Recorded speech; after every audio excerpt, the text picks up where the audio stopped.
Halo guys, selamat pagi. Jumpa lagi teman-teman bersama Dapa Agro Indonesia. Bertani mudah, bertani murah, bertani melimpah, bertani berkah.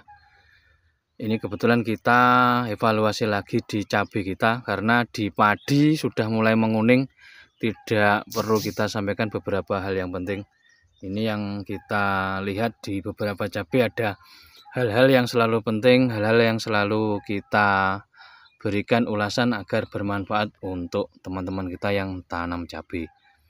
Ini kita berada di bedengan di tengah-tengah tanaman kiri dan kanan, dua jenis varietas yang sama-sama unggul, sama-sama bagus, sama-sama mempunyai karakter masing-masing, juga sama-sama punya kelemahan. Kita ulas sedikit masalah ini lahan yang dari bawah guys. Ini kemarin ini hari Rabu, Selasa. Ini hari Selasa, terlihat dari bawah, kita cek dulu yaitu kelembapan basahnya seperti ini yang dikehendaki untuk cabai di musim kemarau. Nampak masih ada becek-becek sedikit air. Ini adalah jika di kondisi seperti ini guys, ini sampai beberapa hari ke depan, tepatnya 1, 2, 3 hari dari pengairan, itu yang dikehendaki adalah kelembapan mungkin berkisar antara 20 derajat, sehingga cocok untuk syarat hidup di cabai. Nampak yang sebelah kanan adalah cabai Emola. Kita bergeser ke sebelah kiri yaitu cabai Igo Tapi. Nampak seperti ini. Ini yang perlu kita tindak lanjuti lagi yaitu salah satunya rumput yang berada di bawah. Nampak seperti ini mulai menghijau, mulai merembah, mulai tumbuh subur lagi. Ini dikondisikan juga menghisap energi yaitu berupa pupuk-pupuk yang berada di bawah cabai ini, karena ini adalah single, artinya satu larikan. Ini di kiri kanannya masih terbuka, ini juga menyerap pupuk dasar yang berada di bawah, yang berada di dalam tanah. Ini harus kita kendalikan dengan yaitu kalau ada golongan amupos guys, amonium glifosanat yang berbahaya namun tidak begitu bahaya, yang memakai IPA glifosat juga sama halnya, namun spektrum luas di amonium glifosanat. Ini yang stok yang ada kita gunakan yaitu amonium glifosat merek dagang Maxiap dari PT Maxi kalau nggak salah. Ini sudah ada hampir 1 bulan, mulai tumbuh-tumbuh lagi seiring dengan kelembapan untuk tanah-tanahnya.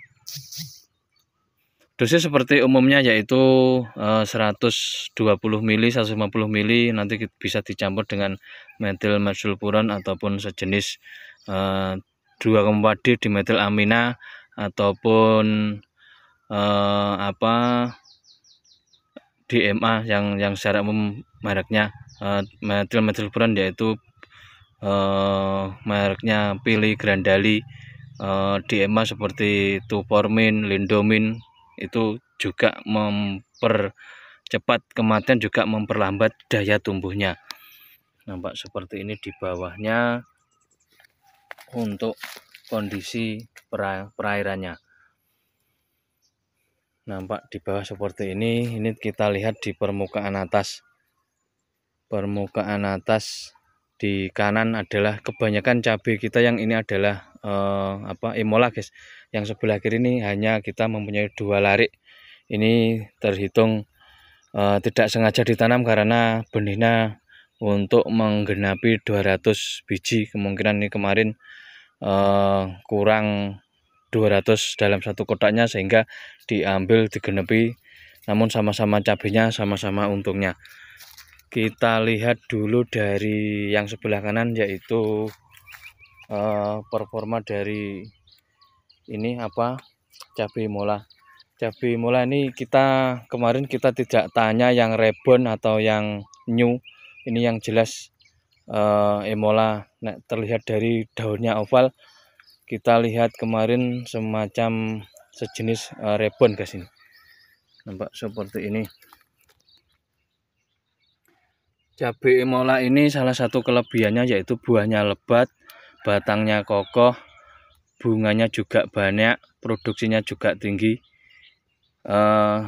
Nampak seperti ini. Ini hanya satu larik yang kita tanam karena bekas di tanaman melon. Ini menunggu antara umur 70 hari, 71 kalau nggak salah hari ini. Ini nanti ada tindakan lagi yaitu membersihkan di beberapa tempat seperti rumput seperti ini guys, ataupun wiwil-wiwilan yang masih tertinggal. Ini salah satu kelebihan cabai Emola ini adalah yang jelas produksinya tinggi, perawatannya juga mudah, hama yang ada di trip dan habis ini cepat pulih untuk daun-daun keritingnya. Kelebihannya juga cepat besar. Kemudian kelemahannya yaitu kita kelebihannya lagi yaitu ini untuk ulat dan khususnya hama. Ulat tidak sebegitu menyenangi, sedikit banyak yang berlubang, namun cepat dikendalikan, ulat cepat pergi guys. Ini nampak yang cabai Emola.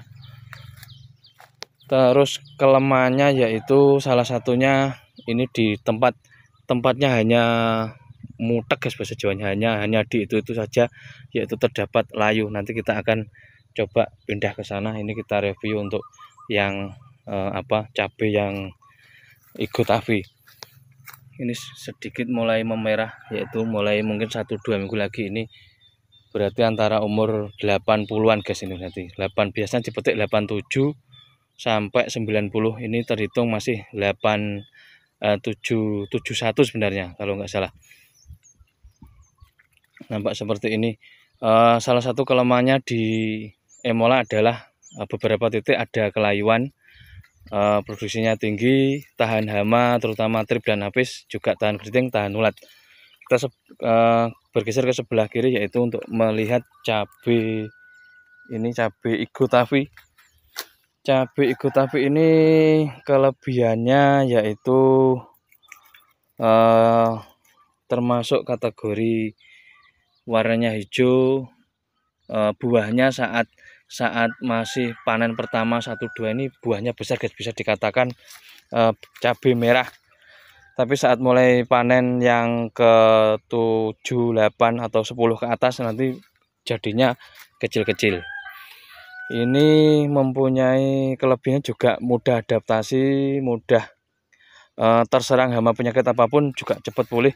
Salah satunya trip dan apis. Bila dibandingkan dengan di Emola, kurang menyukai trip apis, tidak segitu banyak disukai. Namun yang cabai keriting ini si trip apis gampang sekali menghinggap di pucuk-pucuknya sehingga banyak terjadi kekeritingan di daun-daunnya. Ini memang namanya juga cabai keriting, juga daunnya juga mengkeriting.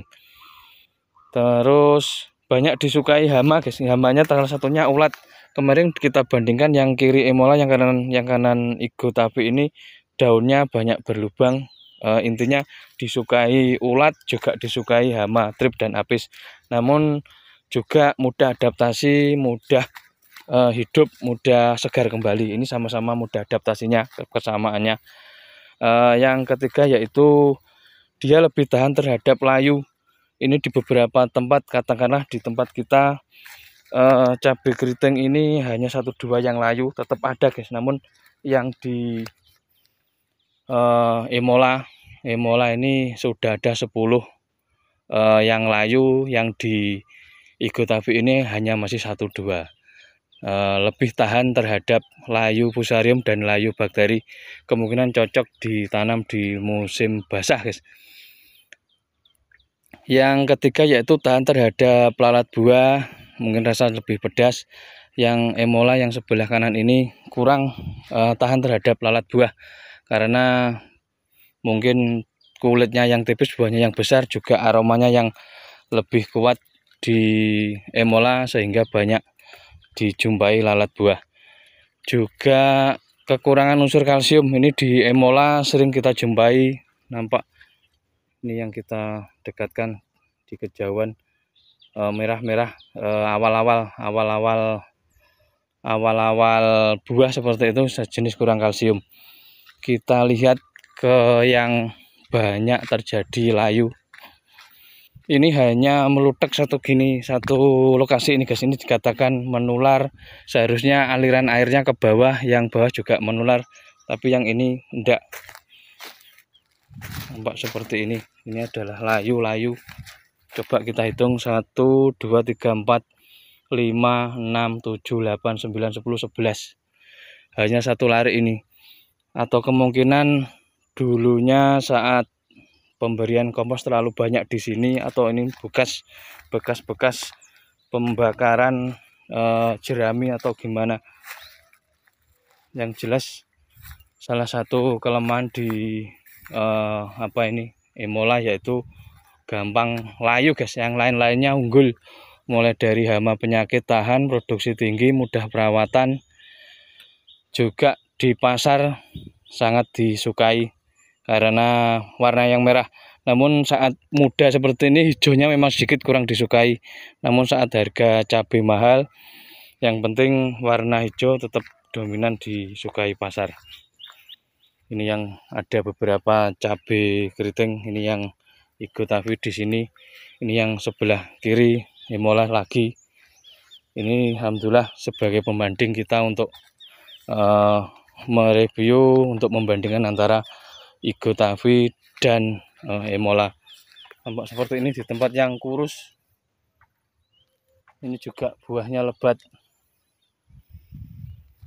Ini kita kondisikan yaitu gawar yang kedua. Gawar yang kedua ini menahan dari buah yang besar sehingga tidak mematahkan cabang-cabangnya. Nampak seperti ini.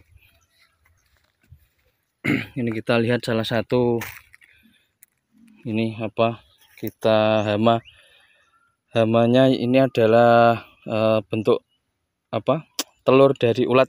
Ini kebanyakan seperti ini, namun si Emola ini tidak mengefek di daun-daunnya guys. Lubang sedikit namun pulih lagi. Ini salah satu yang kita temukan di Emola. Ini nampak di ujung sana, ini menahan dari buah-buahnya biar tidak patah di cabang-cabang. Ini terlihat gawar yang kedua. Ini nanti mungkin bisa sampai gawar ketiga. Kita lihat perkembangannya 2-3 hari ke depan. Nampak seperti ini. Ini malah satu lari ini berdampingan. Ini Emola, ini cabai keritingnya. Nampak seperti ini, buah-buahnya lebat sekali. Nah, seperti ini nggak apa-apa guys, di tekuk-tekuk seperti ini, yang penting tidak patah. Ini nanti akan pulih dengan sendirinya, akan menopang batang-batangnya. Memang ada 1-2 yang mati, memang kita tidak bisa dipungkiri. Kemarin kita andalkan penyulaman karena tidak kita lakukan penyulaman, seiring bibitnya kita pindah ke bekas lahan Gada Evo. Nampak seperti ini.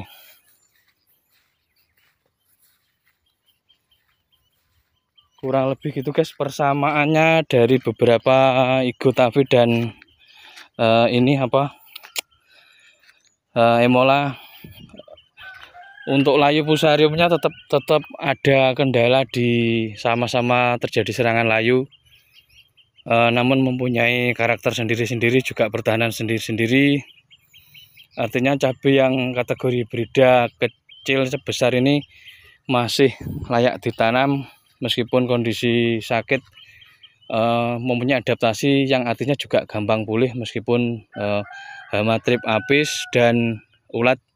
Igotavi dan Emola ini sama-sama layak untuk dijadikan rollingan ataupun dijadikan tanam beriringan.